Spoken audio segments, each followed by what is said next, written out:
สมครบตลอดบองโอนจีตีรอบอันโจรวมក្នុងសង្គមនិយាយពាក់ព័ន្ធនៅតាមក្រុមគ្រួសារនីមួយៗ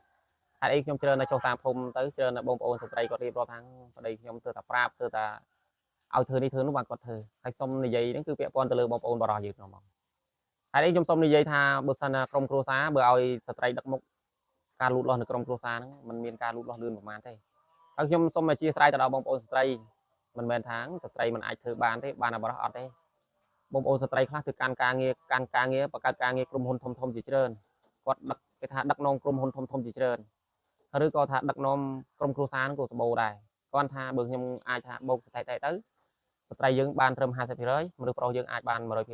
ដល់អញ្ចឹងមានន័យថាមនុស្សប្រុសយើងនឹងដឹកនាំក្រុមគ្រួសារដឹកនាំក្រុមហ៊ុនសម្បូរជាងស្ត្រី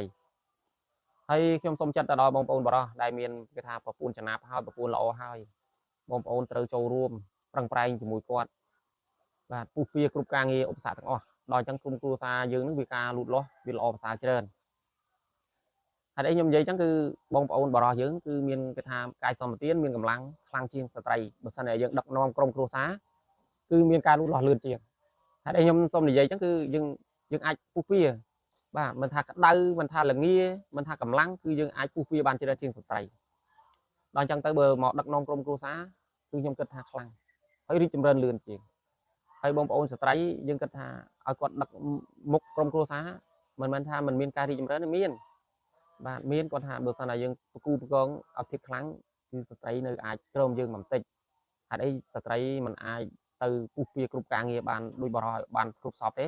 ព្រោះការគេថាលើកខ្ញុំឧទាហរណ៍ថាការលើកធ្ងន់លើកអីក៏ស្ត្រីអាចនៅចាញ់យើងដែរអានឹងភាពជាក់ស្ដែងហើយដូចថាយើងអាចដើរខ្ញុំឧទាហរណ៍ដើរចូលព្រៃចូលអីហ្នឹងក៏ស្ត្រីក៏គាត់មិនអាចថាដូចបរិសុទ្ធដែរចិត្តគេថាចិត្តខ្លាំងចិត្តហ៊ានហ្នឹងបរិសុទ្ធយើងអាច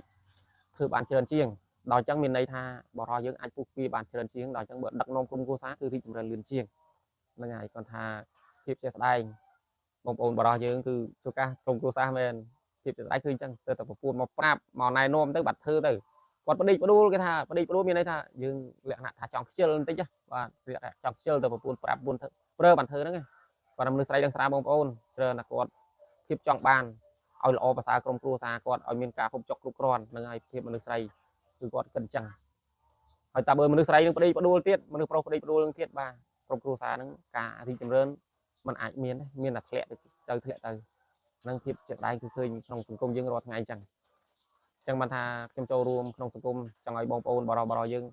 ពុះពៀគ្រប់ការងារបានច្រើនមកដឹកនាំក្រុមគ្រួសារយើងចង់ឲ្យមានជីវភាពល្អប្រសើរទៅយើងជាមនុស្សប្រុសហ្នឹងបាទខ្លាំងគាត់ថាបើការគិតមនុស្សស្រីមនុស្សប្រុសគឺ